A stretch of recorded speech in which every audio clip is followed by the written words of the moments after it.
আছেন আসিফ ভাই? ভালো আছি, আশা করি আপনিও ভালো। বলেন তাহলে। আচ্ছা আসিফ ভাই, আমি যেটা বলতে চাচ্ছিলাম, ইদানিং দেখা যাচ্ছে কোরআন, মানে শুধুমাত্র কোরআন মানে একটা দল, মানে তারা বলতে চাচ্ছে যে শুধু কোরআন মানলে নাকি একটা নিট এন্ড ক্লিন ইসলাম পাওয়া যায় এবং ওইটাই নাকি আসল ইসলাম। তো এখন অ্যাকচুয়ালি কিন্তু আমি কিন্তু তারা কোরআনটা পাইলো কোথায়? কোরআনটা পাইলো কোথায়, এটা একটা কোশ্চেন। এটা তো তাদেরকে কোশ্চেনটা করা উচিত। এটা তো আমি বলতে পারবো না সঠিকভাবে, তারা হয়তো বলতে পারবে।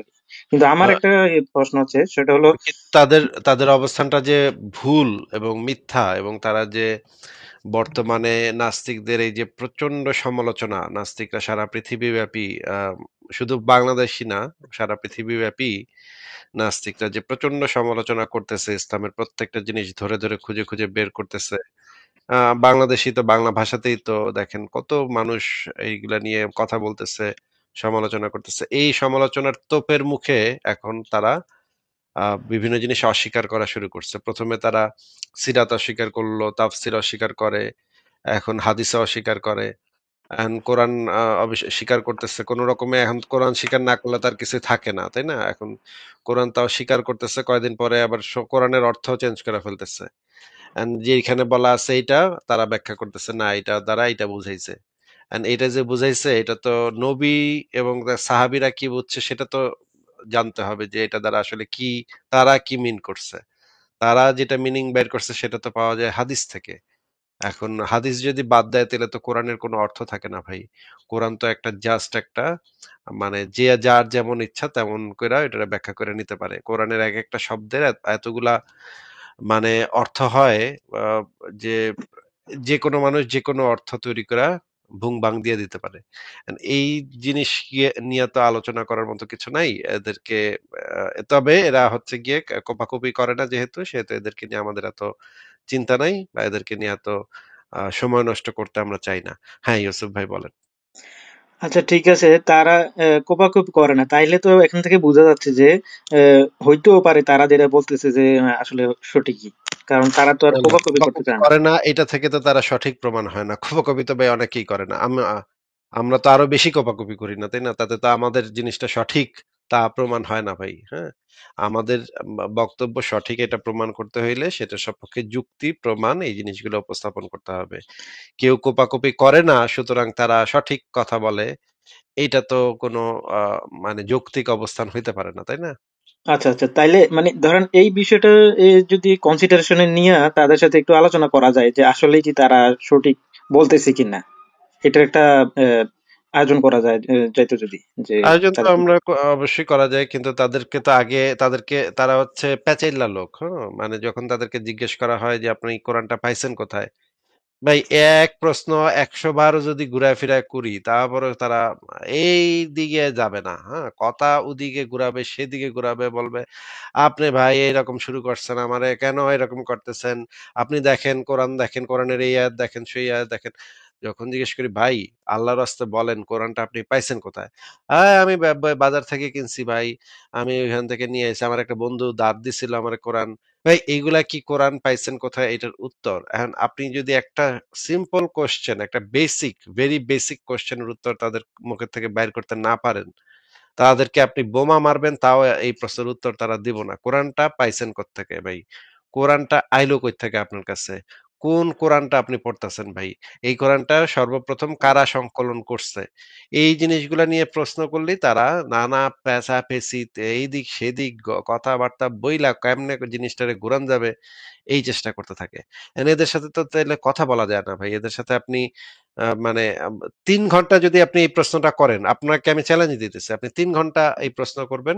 ৩ ঘন্টার ভিতরে তারা যদি একবারও আপনার উত্তর দেয়, সঠিক উত্তর দেয়, যে কই থেকে পাইছে কোরআন, হ্যাঁ, নানা বুজুং বাজুং দিয়ে আপনার সাথে আপনার সময়টা নষ্ট করা ফেলবে। তাহলে ৩টা ঘন্টা আমি এদের পিছনে ব্যয় করব, অপচয় করব, আমার ভাই মানে খায়া দেয়া তো কাম আছে, তাই না? তো বুঝতে পারলাম, ঠিক আছে। আচ্ছা ঠিক আছে, তাদের কথা আপনি বাদ এই কাজ দিলাম করেন, এখন। আপনি এই কাজ করেন। যেকোনো এই টাইপের লোকদের কাছে গিয়ে জিজ্ঞেস করেন, "ভাই আপনি যে কোরআনটা পড়তেছেন, হ্যাঁ বুঝলাম যে আপনি বাজার থেকে কিনে আনছেন বা লাইব্রেরিতে পাইছেন, এটা বুঝলাম। কিন্তু এই কোরআনটার প্রাইমারি সোর্সটা কি? কোত্থেকে পাইছেন এই কোরআনটা?" প্রাইমারি, প্রত্যেকটা জিনিসের একটা প্রাইমারি সোর্স থাকে। যেমন ধরেন রবীন্দ্রনাথের গীতাঞ্জলি বইটা প্রাইমারি সোর্সটা কি, প্রাইমারি যে প্রথম কোন প্রকাশনীতে এটা ছাপা হয়েছে সেটা দেখতে হবে, এবং সেই প্রকাশনীতে রবীন্দ্রনাথ বা রবীন্দ্রনাথের কোনো একজন ব্যক্তি এই জিনিসটা পৌঁছায় দিচ্ছে কিনা, আমার পাণ্ডুলিপিটা পৌঁছায় দিচ্ছে কিনা সেটা দেখতে হবে। এবং রবীন্দ্রনাথের স্বহস্তে লিখিত কিছু একটা এভিডেন্স থাকতে হবে। যদি এরকমের এভিডেন্স থাকে তখন আমরা এটাকে একটা প্রাইমারি সোর্স ধরতে পারি। কিন্তু এই রকমের কোনো প্রাইমারি সোর্স তো তারা বলতে পারবে না, কারণ তাদের তেলে এটা যদি তারা বইলা ফেলে মুখ দিয়া যে তারা তারা যে কোরআনটা পড়ে সেটা ওসমানী কোরআন, ওসমান সেটা সংকলন করছে, এই প্রশ্নের উত্তরটা তারা মুখে থেকে বাইর করার সাথে সাথে তাদের সমস্ত কিছু বাতিল হয়ে যাবে ভাই। ওসমান এই কোরআনটা লিখছে, মানে কোরআনটা সংকলন করছে, এই কথাটা মুখ থেকে বাইর করার সাথে সাথে তারা ভুল প্রমাণ হয়ে যাবে। এই জন্য তারা জীবনেও কোনোদিন এই প্রশ্নের উত্তর দেবে না ভাই। আচ্ছা, ঠিক বুঝলাম। আর তাছাড়া এই কোরআন তো আগে শুনতাম যে মানে একটাই কোরআন আছে, এক ধরনের কোরআন আছে তো সারা দুনিয়াতে, কিন্তু এখন ইদানিং শুনি যে আপনার এই যে হাফস এবং ওয়ার্শ এই দুই ধরনের কোরআন নাকি পাওয়া যায়, এবং এই দুই ধরনের কোরআনের মধ্যে শব্দগত আহ, আহ, পার্থক্য আছে। পার্থক্য নাকি হ্যাঁ আছে। তো হুম, এটা কি কতটুকু সত্যি ভাই? হ্যাঁ, এটা সত্য, পার্থক্য আছে এবং আরো অনেক ধরনের কোরআনও পাওয়া যায়। বিভিন্ন কোরআনের ভিতরে বিভিন্ন ধরনের পার্থক্য আছে, যদিও মুসলিমরা দাবি করে যে এটা দ্বারা একই জিনিস যেহেতু বোঝানো হয়েছে, সুতরাং একটু একটু উচ্চারণজনিত মানে এটা দ্বারা যদি একটু টেন্সে একটু এদিক সেদিক থাকে, টেন্সে যদি ভুল থাকে বা মানে প্লুরাল নাম্বার না সিঙ্গুলার নাম্বার এই বিষয়ে যদি কোনো এদিক সেদিক থাকে, সেটা দ্বারা আসলে খুব বেশি কিছু যায় আসে না। যেহেতু মূল জিনিসটা একই বোঝানো হইতেছে, মূল জিনিসটা যেহেতু বোঝা যাচ্ছে সেহেতু কোনো সমস্যা নাই। মুসলিমরা এইভাবে এটার একটা মানে দেয়, এটার একটা ব্যাখ্যা দেয়, কিন্তু আহ উইথ যখন তারা এটা দাবি কোনো করে। কথা হইলো? এটা মানে সবকিছুর ব্যাখ্যা একটা দিলেই মানে হয়ে গেল? মানে একই রকম কোরআন থাকতে হবে তো, নাইলে তাইলে না মানে বুঝতাম যে না সারা দুনিয়া একই রকম একটা কোরআন আছে, একটা মানে একটা বিবেচনায় নেওয়া যাইতো। এখন কোরআনই কয়েক রকমের, তাইলে মানে হ্যাঁ, যারা অনলি কোরআন তারা আসলে কোন কোরআনটা প্রচার করে? তো হ্যাঁ, সেটাই তো একই বুঝতে সাথে পারতেছি আরো না। প্রবলেম হইতেছে। ওসমানকে যখন জিজ্ঞেস করা হয়েছিল যে আপনি যে কোরআন লিখছেন এটার ভিতরে তো অনেকগুলা ব্যাকরণগত সমস্যা আছে এবং কিছু আছে, ভুলভাল আছে, এইগুলা আপনি কিভাবে, এগুলা কি করছেন আপনি, এইরকম করছেন কেন? তখন সে বলছিল যে এইখানে কিছু, হ্যাঁ, কিছু ত্রুটি আছে, কিছু ভুলভাল ঢুকে গেছে, এখন এগুলা আমরা যখন পড়ার সময় এটা আমরা ঠিক করে নিই। আপনি দেখবেন আপনি যদি কোরআন খতম দেন, আমি নিজেও এই এই জিনিসটা দেখছি ছোটবেলা, যখন আমি ওই যে আরবি মক্তবে পড়তাম, তখন লেখা আছে একরকম কিন্তু আমাদেরকে পড়াইতো উচ্চারণটা ছিল ভিন্ন রকম। আপনি এইরকম কোরআনের অনেক জায়গাতে এই জিনিসটা পাবেন যে লেখা আছে একরকম কিন্তু উচ্চারণের সময় আপনাকে হুজুর শিখাই দিবে যে এটা এমনে উচ্চারণ করতে হবে, যদিও লেখা আছে অন্যভাবে, কিন্তু উচ্চারণটা করতে হবে ভিন্নভাবে। এই যে এই জিনিসটা আলেম যারা হচ্ছে গিয়ে কোরআন শেখে, মুখস্থ করে, তারা তাদের মানে ইসেদের থেকে, গুরুজনদের যাদের কাছ থেকে শেখে তাদের কাছ থেকে জাইনা নেয় যে না, এটার। ওটা হয়তো বা থাকতে পারে, যেমন এটা প্রায় ভাষাতেই অনেক ভাষাতেই থাকে, যেমন হনেস্টিকে আমরা অনেস্ট বলি, এই ধরনের শব্দগত এরকম থাকতেই পারে না, বিভিন্ন এটা ভাষায়, ওটা সমস্যা এটা না। ওইরকম না, এটা ওইরকম না, ওইখানে পুরা মিনিং চেঞ্জ হয়ে যায়। আপনি যদি একটু ওইভাবে উচ্চারণ করেন তাহলে পুরা মিনিং চেঞ্জ হয়ে যায়, এরকম কিছু ওয়ার্ড আছে কোরআনের ভিতরে। আপনি চাইলে আমরা সেই জিনিসগুলো অ্যানালাইসিস করতে পারি, বের করে করে দেখতে পারি, প্রত্যেকটা জিনিস বের করে দেখতে দেখতে দেখতে সময় লাগবে, কিন্তু আমি দেখাইতে পারি এরকম কয়েকটা উদাহরণ আছে। এবং একই সাথে আপনি নিশ্চয়ই জানেন ইবনে আব্বাস, সে আরো কয়েকটা আয়াত, এক্সট্রা কিছু আয়াত বলছিল যে এই আয়াতগুলা কোরআনে পাওয়া যায় না। এবং ২ টা সূরা বলছিল। এবং ২ টা সূরা সে বাদ দিতে চাইছিল কোরআন থেকে। বলছিল এই ২ টা সূরা তো আসলে সূরা না। এই ২ টা সূরা ছিল দোয়া। আ এই ২ টা রে মানে হুদাই মানে যে কোরআনের ভিতরে ঢুকাই দিছে। এবং এই আব্দুল্লাহ ইবনে মাসুদ এটা বলছিল, এবং আব্দুল্লাহ ইবনে আব্বাসও কয়েকটা আয়াত এক্সট্রা বলছিল। সেই আব্দুল্লাহ ইবনে আব্বাসের কয়েকটা এক্সট্রা আয়াত কোরআনের ভিতরে এখন নাই। এই জিনিসগুলো যদি আপনি ঐতিহাসিকভাবে অ্যানালাইসিস করেন তাহলে দেখবেন কোরআনের ভিতরে নানা ধরনের পরিবর্তন হয়েছে, নানা এদিক সেদিক করা হয়েছে। বলেন। আচ্ছা ভাই, ঠিক আছে, দেখেন এগুলো আপনি দেখাইছেন আর আপনার লাইভে আমি আগেও দেখছি এগুলা, বাট আমার এখন প্রশ্ন হচ্ছে, এখন ওই যে যারা অনলি কোরআন মানে তারা বলতেছে যে শুধু কোরআন, তাইলে এখন বর্তমানে ইতিহাস যদি বাদও দেই, বর্তমানে যে কোরআন গুলা আছে এট প্রেজেন্ট, যে ডিফারেন্ট টাইপ অফ কোরআন পাওয়া যায় বা হাফস ওয়ার্স, মানে শব্দের পার্থক্য থাকে ওইগুলাতে, তো তারা মানে ওইগুলোর ব্যাপারে তারা কি বলবে, বা আপনি কি বলবেন? আপনি যদি ইতিহাস বাদও দেই, তাইলেও তো মানে এক রকমের কোরআন পাচ্ছি না আমরা। হ্যাঁ, তারপরেও তো আমরা একই ধরনের কোরআন পাচ্ছি না। মিশর আ আ মানে আ আফ্রিকাতে যেই কোরআনটা মানে খুবই প্রচলিত, খুবই জনপ্রিয়, সেই কোরআনের সাথে আমাদের দেশের যে কোরআন সেটার পার্থক্য আছে। অ্যান্ড সেইটারও তো নানাভাবে গোঁজামিল দেয়, যে বললাম আমি যে ওইভাবে গোঁজামিল দেয় যে ওইটার দ্বারা মূল মিনিংটা একই থাকতেছে। এই বিষয়ে ব্রিটেনের একজন আলেম আছে, সেই ব্রিটেনের একজন আলেম এই বিষয়টা আবার তুইলা ধরছিল। সে একজন ইসলামিক আলেম। সে আবার খুবই সততার সাথে পুরো জিনিসটা তুলে ধরছিল যে হ্যাঁ, এরকম পার্থক্য আছে, অনেকগুলা কোরআন আছে আমাদের মার্কেটে, অনেকগুলা কোরআন পাওয়া যায় এখন। সেইটা নিয়ে সে কথাবার্তা বলছিল। আপনি ইউটিউবে সার্চ হ্যাঁ, করে দেখেন আপনি ব্রিটেনের যদি একজন। এখন মানে একটু দেখাইতেন আর কি, মানে মানে দর্শকদের উদ্দেশ্যে বা আমার একটু যদি দেখাইতেন যে মানে কি ধরনের পার্থক্য আছে বর্তমানে যে কোরআনগুলা আর কি, দেখাইতে পারবেন নাকি যদি? ভাই, আমি বিষয় হচ্ছে যে আমি তো আরবি ভাষার উপরে এক্সপার্ট না। আমি এই মানে আরবি ভাষার উপরে আমি এই এত ডিটেইলস এ বলতে পারবো না। যেহেতু আমি এই বিষয়ের উপরে এক্সপার্ট না। এক্সপার্ট যে যদি থাকতো কেউ একজন, তাহলে আমি হয়তো সেটা নিয়ে বিস্তারিত আলোচনাতে যাইতে পারতাম। কিন্তু আচ্ছা, আপনি একটু আ ইউটিউবে দেখেন। যদি না পান তাইলে আপনি আমার সাথে যোগাযোগ করেন। আপনার সাথে পরে একদিন আমরা ওইটা নিয়ে বসবো। কারণ আমি আ এই যে আরবি যে শব্দগুলা, এই উচ্চারণজনিত সমস্যা এবং উচ্চারণজনিত সমস্যার কারণে যে অর্থ মিনিং চেঞ্জ হয়ে যায়, সেই জিনিসটা আমার নিজেরও একটু ভালো করে দেখতে হবে। আমি এই জিনিসগুলা মনে রাখা আমার জন্য একটু কঠিন। এইজন্য আমি আপনার সাথে এই বিষয়ে আলোচনাতে যাইতে চাচ্ছি না। আপনি না যদি চান, ভাই, যেখানে যদি বলা হচ্ছে আমাদেরকে শেখানো হচ্ছে যে যেখানে জের জবর চেঞ্জ করা যাবে না, জের জবর চেঞ্জ করলেও নাকি অনেক গুনাহ হয়ে যাবো, কাফের হয়ে যাবো, বা হ্যাঁ, মিনিং চেঞ্জ হয়ে যাবো। এরকমও আমাদেরকে শেখানো হয়েছে, এরকম, আমরাও তো হ্যাঁ। ছোটবেলায় যখন কোরআন শিখছি আর কি, তখন আপনি এরকম এই যে শেখানো দেখেন, হয়েছে। আপনি দেখেন ডক্টর সাব্বির আলী, সাব্বির আলী এই ব্যক্তি লিখে সার্চ করেন কোরআন, মেনি কোরআন আহ, এবং সাব্বির আলী এটা লিখে ইউটিউবে সার্চ করেন, তাহলে আপনি একটা ভিডিও পেয়ে যাবেন। সেখানে দেখবেন এই সাব্বির আলী খুব সুন্দর করে আপনাকে বলবে যে সে যদিও ইসলামিস্ট, সে ইসলামকে ডিফেন্ড করবে, কিন্তু তারপরে তার কথা থেকে আপনি বুঝতে পারবেন যে আসলে বিভিন্ন ধরনের কোরআন পাওয়া যায়।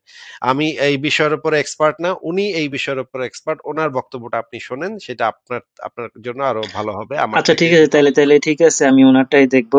আপনি কি তাহলে কোরআন থেকে যে বর্তমানে যে সমকামিতা বা হচ্ছে হোমোসেক্সুয়ালিটি যে বলা হয়, যে বিজ্ঞানে নাকি এটাকে বলা হয় যে এটা মানুষের একটা স্বাভাবিক নেচার, আর যেহেতু ইসলামে বলা হয়েছে এটা মানে গুরুতর একটা অপরাধ, এবং কোরআনে এই সম্পর্কে কি বলা হয়েছে এই ব্যাপারে কি একটু বলবেন? কোরআনে তো সমকামিতা সম্পর্কে সরাসরি কোনো শব্দ দিয়ে সমকামিতাকে বোঝানো, মানে সমকামিতা উচ্চারণ করা হয় নাই। কিন্তু লূত জাতির যে কাহিনীটা বলা আছে কোরআনে, লূত জাতির গল্প, সেই লূত জাতির ইসের ভিতরে লূত জাতির মানে ঘটনাটা বর্ণনা করার সময় যে জিনিসগুলো আসছে সেখান থেকে বোঝা যায় যে এটা সমকামিতা নিয়েই বলা হয়েছে, এবং সমকামিতাকে ইসলামে কঠোরভাবে নিষেধ করা হয়েছে। এই বিষয়ে কয়েকটা হাদিসও আছে। হাদিসেও এই জিনিসটা বলা আছে যে সমকামী ব্যক্তিকে পাইলে যে করবে এবং যার সাথে করবে দুইজনকেই হত্যা করতে হবে। এই জিনিসটা আহ কোরআনে হচ্ছে গিয়ে ওই যে একটা জাতিকে ধ্বংস করে দিছিল আল্লাহ এই সমকামিতার অভিযোগে, এবং হাদিসে যে জিনিসটা বলা আছে যে তাদের দুইজনকেই হত্যা করতে হবে।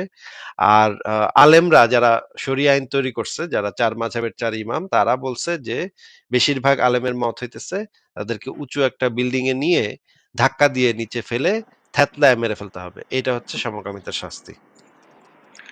আচ্ছা আচ্ছা, তাইলে কোরআনে যদি এটা সরাসরি মানে এই শব্দটা না থাকে, তাহলে তো আপনার অনলি কোরআন যদি মানেন, তাহলে তো আপনার এটা মানে সায়েন্সের সাথে বা বিজ্ঞানের সাথে সাংঘর্ষিক না? যে কোরআনে তো সরাসরি ওইভাবে বলা নাই যেহেতু আর কি, কি বলেন? কোরআন মানে ইসলাম তো শুধু কোরআনের উপরে নির্ভরশীল না ভাই। ইসলাম হচ্ছে গিয়ে কোরআন, হাদিস এবং হাদিসের বাইরেও ফিকা, যে ফিকা জিনিস, ফিকার যে বিষয়াদি আছে, যে জিনিসগুলা কোরআনে নাই সেইটার জন্য আপনার হাদিসে যাইতে হবে, যেটা হাদিসে নাই সেইটা যাইতে হবে। চার মাযহাবের চার ইমাম এই বিষয়ে কি বলছে সেটা, সেইখান থেকে আইন প্রণয়ন করা হবে। ইসলামের মানে হুকুমত এইভাবে সারা পৃথিবীতে 1450 বছর ধরে চলছে। এখন আপনি তো আইসা এটা চেঞ্জ করতে পারবেন না ভাই।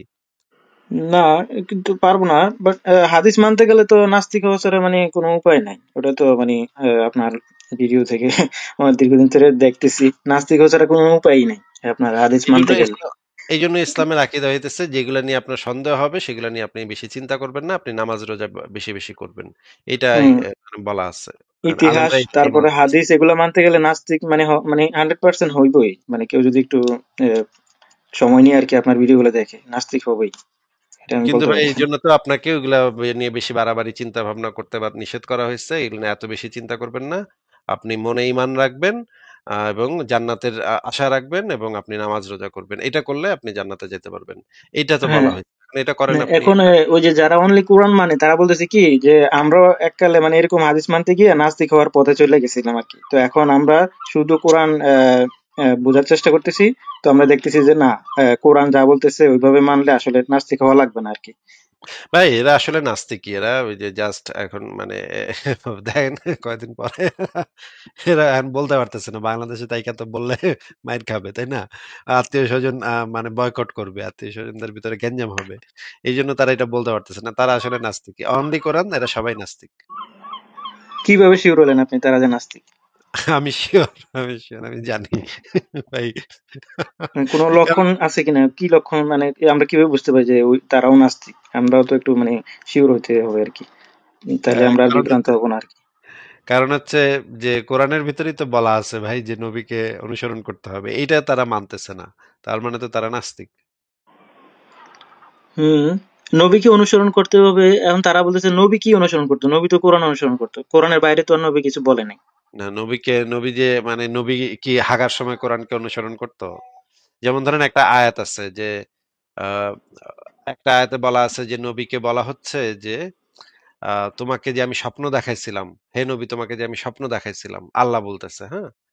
এখন এই স্বপ্নের কথাটা তো কোরআনের নাই, তাই না ভাই? না। ওই যে স্বপ্ন দেখাইছিলাম এই কথাটা কোরআনের ভিতরে আছে, যে স্বপ্ন আল্লাহ বলতেছে তোমরা যে আমি স্বপ্ন দেখাইছিলাম সেটার কথা। তার মানে কোরআনের বাইরেও নবীর কাছে কিছু তথ্য, আসমানি তথ্য আছে। তবে তারা আবার মানে কিছু কিছু অ্যাক্টিভিটিস তাদেরকে মানে এ, কি বলা যায়, দ্বিচারিতামূলক দেখা যায় আর কি, যে এ, যেমন তারা কিছু কিছু ক্ষেত্রে হাদিসের বর্ণনা দেয়, হাদিস মানে হাদিসের উদ্ধৃতি দেয়, আবার বলে যে হাদিস মানা যাবে না, ইতিহাস মানা যাবে না। যেমন সাহাবীদের। হ্যালো? হ্যাঁ, বলেন বলেন। আচ্ছা, শুনতে পাচ্ছেন আমাকে? আচ্ছা। হ্যাঁ হ্যাঁ, হ্যাঁ। শুনতে পাচ্ছি। যেমন তারা সাহাবীদের কাহিনী অনেক সময় উদ্ধৃতি দেয়, হাদিসের উদ্ধৃতি দেয়, ইতিহাসের উদ্ধৃতি দেয়, আবার অনেক সময় বলে যে এগুলো মানা যাবে না, মানে পুরাই কনফিউজিং আর কি। হ্যাঁ, তারা যে কি বলতে চায় বুঝতে পারি না আর কি মাঝে মধ্যে। খিলাফত আমল কেমন চলছে সেটা কোরআন থেকে কেমনে পাওয়া যাবে? খিলাফত আমলের বর্ণনা সেটা যদি মানে চার খলিফা, প্রধান চার খলিফা কিভাবে শাসন কার্য পরিচালনা করছে, এটা তো ভাই কোরআনে নাই। তাহলে এইটা তো খুবই ইম্পর্টেন্ট বিষয়। এটা ছাড়া কিভাবে ইসলামের আপনি এস্টাবলিশ করবেন? করতে পারবেন না তো। যাই হোক, ঠিক আছে ইউসুফ ভাই, আপনার সাথে কথা বলে ভালো লাগলো। আর কি কোনো প্রশ্ন আছে? হ্যাঁ, লাস্ট একটা কোশ্চেন ভাই, মানে আরেকটা কথা বলতে, আপনার তাফসির ইবনে কাসির উনি তো অনেক বিখ্যাত একজন তাফসির কারক। তো উনি নাকি এই ধরনের মানে কথা বলছে যে পৃথিবী নাকি কচ্ছপের উপরে আছে, মানে হ্যাঁ, একটা স্থির অবস্থায়। মাছের উপর আছে, মাছের উপরে আছে, এই আচ্ছা ধরনের আচ্ছা, হ্যাঁ, কথাবার্তা বলছে। এই ধরনের কথা কি ইবনে কাসির বলছে নাকি? আসলে ইবনে কাসির যে এটা বানায় বানায় বলছে তা না। এই জিনিসটা তৎকালীন আরবে একটা প্রচলিত জিনিস ছিল, হ্যাঁ। এখন ইবনে আব্বাস তার বক্তব্যের ভিতরে এই জিনিসটা বলছিল যে ওই যে একটা কোরআনের একটা সূরা আছে, সেই সূরাটার ভিতরে এই জিনিসটা ছিল আসলে। কিন্তু পরবর্তীতে ওই সূরাটাকে মানে ব্যাখ্যা চেঞ্জ করে দিয়া ওই সূরাটাকে পাল্টায় ফেলাইছে। সূরা সম্ভবত সূরা কলমের ভিতরে, সূরা কল আ আ কালাম না যেন, কোন সূরার ভিতরে যেন, আমি এখন দেখতে হবে একটু। তো ওইখানে এই জিনিসটা বর্ণনা করা ছিল। অনেকগুলা প্রাচীন তাফসীরকারক এইভাবেই ব্যাখ্যা করছিল যে ওই মাছটা নড়াচড়া করে। মাছটা নড়াচড়া করলে ভূমিকম্প হয়। তো ইবনে কাসিরও সেখান থেকেই জিনিসটা বলছিল। কিন্তু পরবর্তীতে যখন আ গ্রিক মানে ওই সময়ই গ্রিক ফিলোসফি নিয়ে অনেক ঘাটাঘাটি হইতেছে। ঠিক আছে? আরব অঞ্চলে ওই সময় গ্রিক ফিলোসফি নিয়ে অনেক আলোচনা হইতেছে। তখন এর পরবর্তী সময়ে মানুষ আসলে বুঝতে পারল যে এই জিনিসগুলা যদি তাফসীরের ভিতরে থাকে তাহলে বিপদ হয়ে যাবে। তখন আস্তে আস্তে এই জিনিসগুলা সরায় ফেলছে আ আলেমরা। কিন্তু এই যে এই জিনিসগুলার প্রমাণ প্রাচীন তাফসির গুলাতে পাওয়া যায়, যেমন তাবারির তাফসির, কুর্তুবির তাফসির। কুর্তুবি, তাবারি এই দুইজনের তাফসির হইতেছে সবচেয়ে ইম্পর্টেন্ট। মানে প্রাচীন কালের সাহাবীরা এবং তাবে তাবেইনরা কি ভাবতো, কি বুঝতো, সেটা বোঝার জন্য এই দুইটা তাফসির খুবই ইম্পর্টেন্ট। এবং ইবনে কাসির এই জিনিসটা ওই তাবারি কুর্তুবির থেকেই নিছে। তাবারি কুর্তুবি থেকে নিয়া তারপর সে লিখছে। সে আসলে নিজে বানায় লেখেনি এটা। আচ্ছা, আচ্ছা। এবং এটার এই বক্তব্যটার পক্ষে ছিলেন এবং মানে এটার উনি মানতেন কিনা এটা আসলে উনি এই ব্যাপারে কিছু বলছে যে এটা আসলে অথেন্টিক একটা কথা বা এটা আসলে জাল কথা এই ধরনের কিছু? তো সে মানে ইবনে কাসির যেই জিনিসটা যদি বইলা দেয় তার গ্রন্থে, যে ইবনে কাসিরের পদ্ধতিটা ছিল, সে যদি একটা জিনিস জাল এটা জানে এবং বা তার কাছে যদি প্রমাণ থাকে, তাহলে সে এটা বইলা দিছে যে এটা জাল বর্ণনা, এই বর্ণনার ভিতরে একটু প্রবলেম আছে, এই বর্ণনার ভিতরে একজন রাবি আছে, এরকম এটা বইলা দেয়। আর যদি বা জিনিসটা অনেক সময় বইলা বলে দেয় যে নাই, ইসরায়েলি বর্ণনা এটা নেওয়া হ্যাঁ, যাবে না, এই সেই মুক্ত মুখ। আর যেটা বলে নাই সে কিছু, তার মানে আপনার বুঝতে হবে যে সে এটার ভিতরে কোনো প্রবলেম পায় নাই তখনকার সময় পর্যন্ত। সে তো তার আমলে সবচেয়ে বড় পণ্ডিতদের একজন ছিল, তাই না? তার গুরু ছিল হচ্ছে ইমাম ইবনে তাইমিয়া। ইমাম ইবনে তাইমিয়ার ছাত্র ছিল ইবনে কাসির। এখন ইবনে কাসিরের সময়, সমসাময়িক সময় তো এত বড় মানে পণ্ডিত, ইবনে কাসিরের মতো পণ্ডিত তো এত বড় পণ্ডিত খুব বেশি ছিল না। একজন দুইজন ছিল যারা হচ্ছে কাছাকাছি, ইবনে কাসিরের কাছাকাছি। এন্ড ইবনে কাসিরের সময়কাল পর্যন্ত ওই জিনিসটা অথেন্টিক বর্ণনা হিসেবেই গণ্য হইতো। কিন্তু পরবর্তী সময়ে যখন দেখা গেছে যে এগুলো নিয়ে সমস্যা হইতেছে, তখন কিছু কিছু জিনিস বর্ণনা কিছু কিছু চেঞ্জ করে ফেলাইছে। এবং হাদিসের ভিতরে আমরা দেখছি, আমি পাইছি এরকম যে একটা হাদিস আগে সহি ছিল, হ্যাঁ, অনেক বছর পরে গিয়ে দেখা গেছে এটা নিয়ে প্রবলেম হইতেছে, তখন এটা হাসান করে দিছে বা সেটারে জাল জয়ীফ বানায় দিছে। এইরকম অসংখ্য ঘটনা আমি পাইছি। এখন আপনি দেখবেন যে এখন কিন্তু বাংলাদেশের অনলাইন জগতে ওই যে জাউনিয়ার হাদিসটা নিয়ে খুব মাতামাতি চলতেছে, তাই না? এখন সবাই কিন্তু এটা নিয়ে খুব হুড়মুড় করতেছে। এখন দেখবেন কয়েকদিন পরে যদি আপনি এটা দেখেন যে এই হাদিসটারও জাল যে বানায় দিছে, তাহলে ভাই অবাক হওয়ার মতো কিছু থাকবে না। এরা এটা করে, এটা এদের এই হিস্ট্রি আছে ভাই। যে আপনারা যে ধর্ম বিশ্বাস করেন না, কারণ ধর্ম সত্য এটা প্রমাণ পান না, ধর্ম যে মিথ্যে এটারও তো কোনো প্রমাণ না আমার জানা মতে। তাহলে আপনারা কিসের ভিত্তিতে ধর্ম বিশ্বাস করেন সত্য না? নাকি, ধর্ম সত্য নাকি মিথ্যা, এইটা তো এইভাবে বলা যায় না ভাই। যে ধর্ম সত্য নাকি মিথ্যা, ধর্মের যে কোনো একটা দাবি মনে করেন, ধর্মের একটা স্পেসিফিক দাবি, সেইটা সত্য নাকি মিথ্যা সেটা বলা যায়, তাই না?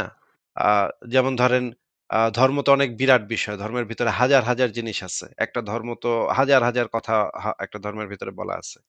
সেই ধর্মের ভিতরে একটা স্পেসিফিক বিষয় যদি আপনি আমাদেরকে মানে জিজ্ঞেস করেন যে এই বিষয়টা সত্য নাকি মিথ্যা, তখন সেটা সত্য না মিথ্যা সেটা যাচাই করে দেখা যাবে যে সেটা সত্য নাকি মিথ্যা। কিন্তু টোটাল ধর্মটা সত্য নাকি মিথ্যা সেইটা নির্ভর করে এই ছোট ছোট স্পেসিফিক বিষয়গুলো সত্য নাকি মিথ্যা, সেইটা অ্যানালাইসিসের পরে আমরা বুঝতে পারবো যে টোটাল ধর্মটা সত্য নাকি মিথ্যা, সেটা আমরা বুঝতে পারবো। যেমন ধরেন আপনার ধর্মের ভিতরে অনেক ব্যাপার আছে যেগুলো আমরা একদম পরিষ্কার দেখতে পাই, যেগুলো একদম ডাহা মিথ্যা কথা, একদম হাস্যকর রকমের মিথ্যা কথা। এবং আপনি নিজেও এটা মানবেন যে এটা একদম এটা আসলে হইতেই পারে না, এটা একেবারে সম্ভবই না, এটা একেবারে খুবই মানে গোজা মানে মানে একদম ফালতু একটা জিনিস। যেমন ধরেন আপনি তো ভাই মুসলিম পরিবার থেকে আসছেন, তাই না ভাই? জি জি, আমি মুসলিম। আচ্ছা, আমি আপনাকে একটা জিনিস জিজ্ঞেস করি যে মানে হিন্দু ধর্মের ভিতরে আছে যে হনুমান নামক একটা দেবতা আছে হিন্দু ধর্মের ভিতরে, হ্যাঁ, জানেন তো আপনি হনুমান, রামায়ণের ভিতরে হনুমান, হ্যাঁ, শুনছেন তো? শুনেছি শুনেছি। তো হনুমান নাকি একবার আকাশে উঠতে উঠতে সূর্যরে দেখা তার একটা ফল মনে হয়েছে, তারপর সেটা খাওয়ানোর চেষ্টা করছিল, ওটা খায় ফেলাইবো, খায় ফেলতে নিছিল, কিন্তু খায় পরে শেষে আর খায় নাই। এইরকমের একটা কিছু গল্প আছে। এই গল্পটা তো আপনি যখন শুনেন তখন তো আপনি বুঝেন যে এটা তো একেবারে থার্ড ক্লাস হাস্যকর, মানে গাঁজাখুরি রূপকথা, রূপকথার গল্প, কল্পকাহিনী এগুলা। হ্যাঁ, এটা তো বাস্তব হইতে পারে না, তাই না? হ্যাঁ, জি, বাস্তব হতে পারে না। এই গল্পগুলো আমি শুনছি, প্রমাণ আমি জানি না যেটা সত্য বা আচ্ছা, তারপর মিথ্যা জানি না, এটা তারপর দেখ। তারপর ধরেন এরকম তো হাজার হাজার ধর্ম আছে। যেমন ধরেন গ্রিসে একটা ধর্ম ছিল জিউস, তারপর হারকিউলিস, তারপরে মানে নর্ডিক মিথোলজিতে অনেক ধর্ম আছে, যেমন ধরেন একটা ধর্ম আছে যেটা মনে করেন ওডিনের ছেলে হইতেছে থর। এই ধর্মগুলাতে থরের একটা হাতুড়ি আছে, সেই হাতুড়ি দিয়ে বাড়ি মারলে সব ভাইঙ্গা ভিঙ্গা ফালাইতে পারে সে বেটায়, এমনই শক্তিশালী দেবতা থর। তো এইরকম তো হাজার হাজার ধর্ম আছে পৃথিবীতে, হাজার হাজার এরকম কল্প কাহিনী, কেচ্ছা কাহিনী, পৃথিবী কেমনে সৃষ্টি হয়েছে এটা এরকম উদ্ভট সমস্ত। একটা ধর্ম আছে, সেই ধর্মের ভিতরে বলা হয়েছে পৃথিবী নাকি একটা কচ্ছপের উপরে আছে। হ্যাঁ, এরকমও ধর্ম পৃথিবীতে আছে। তো এই ধর্মগুলার যে গল্প কাহিনীগুলা, এগুলো তো আপনি শুনলেই বুঝতে পারেন যে এগুলা অযৌক্তিক, গাঁজাখুরি, হাস্যকর, প্রাচীনকালের মানুষের উদ্ভট কল্পনা। এটা তো আপনি যখন শুনেন তখন সাথে সাথে বুঝা ফেলেন নাকি? জি, এটা হ্যাঁ বুঝি। ওই ধর্মগুলা যে মিথ্যা সেটা নিয়ে তো আপনার মধ্যে কোনো সন্দেহ নাই নাকি? এটা মনে করেন যে মিথ্যা হলেও অনেক ক্ষেত্রে মনে করেন যে আমাদেরকে সমস্যা হয়। কারণ মনে করেন যে আমি মুসলমান না, ধর্ম আপনাকে যেহেতু যেটা আপনাকে আপনাকে যেটা জিজ্ঞেস করতেছি ভাই, একটু স্পেসিফিক উত্তরটা দেন। পৃথিবীর আপনার ধর্মটা বাদে, আপনি যেই পরিবারে জন্মাইছেন সেই পরিবারের ধর্মটা বাদে পৃথিবীতে ধর্ম মনে করেন 4100, বাদ বাকি হচ্ছে 4199টা। সব মিলায় ধর্ম ধরি আমরা 4200টা। এর ভিতরে আপনার ধর্ম হইলো একটা, আর বাকি আছে 4199টা। আপনার ধর্মটা বাদে বাদ বাকি সমস্ত ধর্ম তো গাঁজাখুরি, কল্পকাহিনী, মিথ্যা, হাস্যকর, উদ্ভট সব কথাবার্তা, বেকুবের মতো, অশিক্ষিত মূর্খের মতো সব কথাবার্তা, অন্ধবিশ্বাস, এগুলো দিয়ে ভরপুর। খালি আপনারটা বাদে, তাই না ভাই? আমার ধর্মটাও মনে হয় আমার কাছে। না, না, এটা তো যেকোনো একজন বিশ্বাসী মানুষ মনে করে এটা, যে আমার ধর্মটা বাদে আমি যেই পরিবারে জন্মাইছি ভাই সেটাই একমাত্র সত্য, খালি একমাত্র সত্য ধর্ম। বাদ বাকি সব ধর্ম হইতেছে মিছা কথা, ভুলভাল সব লেখা, সব গাঁজাখুরি, সব কেচ্ছা কাহিনী। আরে দূর, এই সমস্ত হয় নাকি ভাই? ধ্যাৎ, তোর তোর ফালতু অশিক্ষিত মূর্খগুলা তোরা এই সমস্ত। এইটাই তো প্রত্যেক বিশ্বাসী মানুষ এটা মনে করে, তাই না ভাই? এটাই মনে করে সবাই। এবং আবার যদি আপনার জন্ম যদি হিন্দু ধর্মে হইতো তাহলে আপনি আবার বিশ্বাস করতেন আপনার ধর্মটা ছাড়া বাদ বাকি যত ধর্ম আছে সব হইতেছে গাঁজাখুরি, মিথ্যা, হাস্যকর, উদ্ভট, রূপকথার গল্প। এটা তো আপনি মনে করতেন। তার মানে দেখেন, আপনি যদি একজন ধার্মিক হন আপনার কাছেও 4199টা ধর্ম মিথ্যা, তাই না ভাই? আপনি যদি একজন একটা বিশেষ ধর্মের ধার্মিক হন আপনার কাছেও তো 4199টা ধর্ম মিথ্যা, আপনারটা সত্য নাকি? হ্যাঁ, এটাই মনে হবে। আর একজন এটাই মনে হয় সবার। নাস্তিকের কাছে 4200টা ধর্ম মিথ্যা। কারণ হইতেছে একটারও পক্ষে কোনো প্রমাণ নাই, এই জন্য 4200টাই মিথ্যা। আর একজন ধার্মিকের কাছে তারটা সত্য, বাদ বাকি 4199টা মিথ্যা।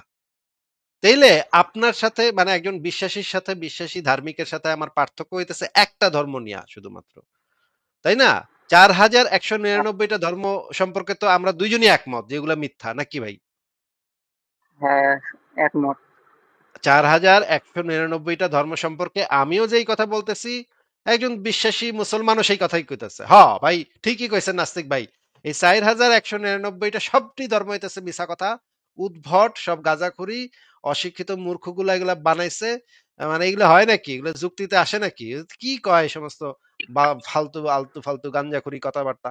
হ্যাঁ, ওই একজন বিশ্বাসী মুসলমানের সাথে আমি একমত যে 4199টা ধর্ম মিথ্যা, মিছা কথা, ওইখানে মিছা কথা বলা আছে, ভুলভাল কথা বলা আছে। আর ওই বিশ্বাসী মুসলমানটার সাথে আমার পার্থক্য ওই একটা জায়গাতে, যে আমরা মনে করি তার ধর্মটাও মিথ্যা, আর সে মনে করে সে যে পরিবারে জন্মাইছে সেই ধর্মটা হইতেছে সত্য, একমাত্র সত্য।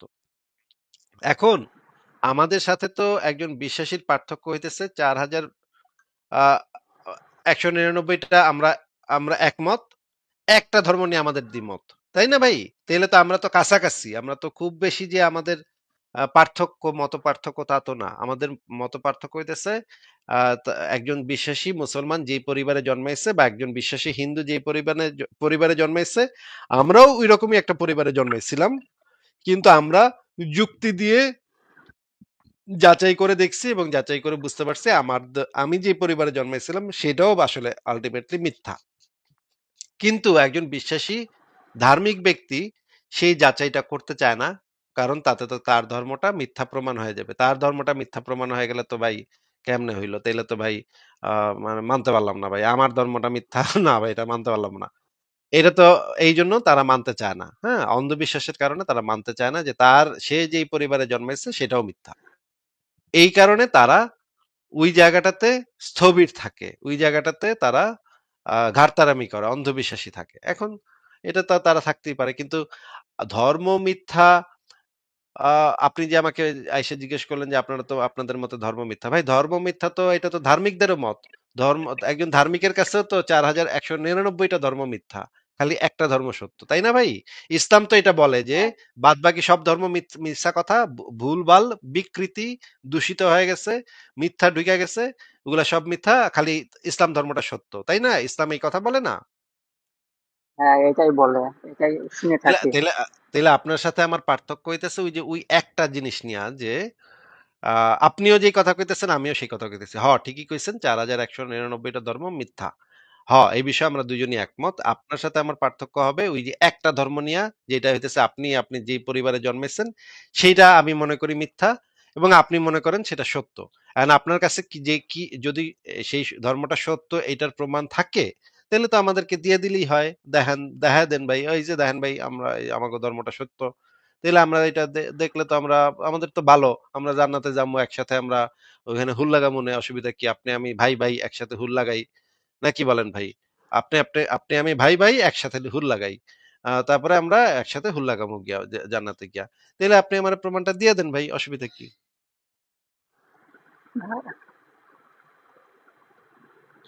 দিতে পারবেন আপনি আপনার ধর্মটা যে সত্য? বাদ বাকি 4199টা ধর্ম যে মিথ্যা, এটা আমরা দুজনই একমত হইছি। ওইটা নিয়ে আর কোনো কথার দরকার নেই। আপনারটা যে সত্য এটা আপনি কি প্রমাণ করতে পারবেন? হ্যাঁ, এটা আমার কাছে এরকম প্রমাণ নাই, কিন্তু আমরা ছোট থেকে বাবা মা বা পাড়া প্রতিবেশী বিভিন্ন হুজুরদের কাছে শুনে আসছি, এইভাবে আমরা বিশ্বাস করে আসছি। কিন্তু এটা তো একজন হিন্দুও তো এইভাবেই শুনে আসে, তাহলে তো হিন্দুরটাও সত্য হয়ে যায় তাইলে। কিন্তু মনে করেন যাচাই বাছাই করতে গেলে অনেক ক্ষেত্রে কিন্তু দ্বিমত হয়, কিন্তু দ্বিমত হয়ে যেতে আবার কাফের হয়ে যাব। দ্বিমত হয়ে গেলে কাফের হয়ে যাবেন এই ভয়ে যদি আপনি মানে যাচাই না করেন, তাইলে তো ভাই, তাইলে জি। তো আপনি অন্ধবিশ্বাসী। আমাদের সাথে ফারাজ ভাই চলে আসে। ফারাজ ভাই, কি অবস্থা, বলেন কেমন আছেন? থ্যাংক ইউ আসিফ ভাই যুক্ত করার জন্য। কেমন আছেন? এই তো মোটামুটি চলতেছে। আপনার কি অবস্থা? ভালো। আপনার আজকের ছবিটা খুবই মানে পরিষ্কার দেখাচ্ছে, কিন্তু এটা তো মনিকা বেলুচির মতো আর লাগতেছে না এখন আর দেখে। আচ্ছা, সমস্যা নেই। আপনার কাছে না লাগবে তাও ভালো। আমি সমস্যা নেই আসিফ ভাই, যদি না লাগে আমি আর একটু ইয়ে করে দিব, এডিট করে দিব। আচ্ছা, ঠিক আছে। খোঁজা যেন লাগে। আপনি এই ছবিটা নিয়েই কেন আসবেন? এটা তো ঠিক না ভাই। আহ, সব আপনার লাইভে আপনি সবার দিলে আঘাত দিবেন, আপনার দিলে আঘাত কেন থাকবে? বৈষম্য কেন থাকবে? আপনি বৈষম্য বিরোধী। আমার মানে উত্তক্ত করেন, খুবই উত্তক্ত করেন। ঠিক আছে, আমাদের সাথে সত্য সন্ধানে ভাই যুক্ত হয়েছে। সত্য সন্ধানে ভাই, আপনার কাছে কি এমন কোনো প্রমাণ আছে যেটা আপনার ধর্মটা যে সত্য সেটা আমরা একটু যাচাই করে দেখে বুঝতে পারবো যে এটা আসলে সত্য? এরকম কি কিছু আছে আপনার কাছে? না, আমার কাছে এরকম প্রমাণ নাই। যাক, আপনার সাথে কথা বলে অনেক ভালো লাগলো। আচ্ছা, ঠিক জি। আছে ভাই, ভালো থাকেন তাহলে। আপনার যদি কথা শেষ হয়ে থাকে তাহলে আপনাকে বিদায় জানাই। আচ্ছা, ঠিক আছে, আজকের মতো বিদায়। আর একদিন আমরা অন্য কিছু নিয়ে আর একদিন আলোচনা করবো আপনার সাথে। আচ্ছা, আপনি যে আমার সাথে যে কথা বললেন, আপনি কি বুঝলেন সেটা একটু সামারি আমারে বলে যান তো দেখি, কি বুঝলেন আপনি? মানে আমি আপনাদের এটা দিয়ে যেটাই বুঝলাম যে হচ্ছে ধর্মটা হচ্ছে বা ই, এটা যাচাই বাছাই করা উচিত আসলে। ধরেন আপনার জন্ম একটা হিন্দু পরিবারে যদি হইতো, এবং আপনার আশেপাশে প্রতিবেশী, পাড়া প্রতিবেশী, বাপ মা, ভাই বোন, আত্মীয় স্বজন, স্কুল কলেজ সব যদি হিন্দু অধ্যুষিত হইতো, তাহলে তো আপনি আজকে আমার এসে কইতেন ভাই হিন্দু ধর্মটাই ভাই সত্য ভাই, এটাই তো কইতেন নাকি? হ্যাঁ, হয়তো এটাই বলতাম। মনে করেন ছোটকালে আপনি মানে মেলায় ঘুরতে গেছিলেন, আপনি আসলে একটা হিন্দু পরিবারে জন্মাইছিলেন, আপনি মেলায় ঘুরতে গিয়ে ভুল কইরা হারায় গেছিলেন, তখন একটা মুসলমান পরিবার আপনার নিয়ে এসে পাইলা বড় করছে। এই কারণে আপনি মুসলমান, এখন নিজের মুসলমান মনে করতেছেন, কিন্তু আসলে আপনি একটা হিন্দু পরিবারে। এখন যদি আপনি এটা জানতে পারেন যে আপনি আসলে হিন্দু পরিবারেরই ছিলেন, একটা ছোটবেলা হারায় গেছিলেন, হারায় গিয়ে এখন মুসলমান পরিবারের সাথে বড় হইছেন, এটা যদি এখন আপনি জানতে পারেন, তাহলে এখন আপনি কি করবেন? তখন কি করবেন? এখন তখন কি যাচাই করে দেখবেন যে কোন হিন্দু ধর্ম সত্য না ইসলাম ধর্ম সত্য, এটা কি যাচাই করে দেখবেন তখন?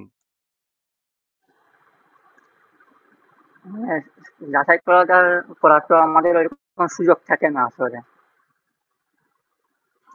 যাচাই করার মনে সুযোগ করেন যে না আমরা যাচাই থাকলে, করলাম, যাচাই করার সুযোগ যদি না থাকে তাহলে তো ভাই সেটা খুবই একটা অন্ধবিশ্বাস হয়ে যাবে নাকি? হ্যাঁ, মনে করলাম যে আমি যাচাই করলাম যে ধর্মটা সত্য না, কিন্তু এর পরবর্তীতে কিন্তু আমাদের বিভিন্ন সমস্যা হবে, যেমন পরিবার, সমাজ, এবং বাংলাদেশ থেকেও তো মনে করেন যে থাকতে পারবো বলে মনে হয় না। হ্যাঁ, সেটা অবশ্য এইসব ঠিক বলছেন। এটা এটা ঠিক। এইসব বিভিন্ন এইসব কারণে আমাদের ভয়ভীতি মনে আছে। করেন যে ওইভাবে টাইমেও সুযোগ হয় না। জি। হ্যাঁ, এটার সাথে আমি একমত। আপনার এই কথাটার সাথে আমি একমত যে অনেক সমস্যা হইতে পারে। যাচাই করতে গেলে অনেক সমস্যা হইতে পারে। এটা ঠিক বলছেন। কিন্তু ভাই আ একজন মানে যুক্তিবাদী মানুষের তো সবসময় যাচাই করে সিদ্ধান্ত নেওয়া উচিত। আমাদের মত হইতেছে এইটা। এখন আপনার যদি সমস্যা হয় তাইলে আর যাচাই কইরেন না। যাচাই করতে গেলে যদি আপনি বুঝেন যে সমস্যা হইতে পারে,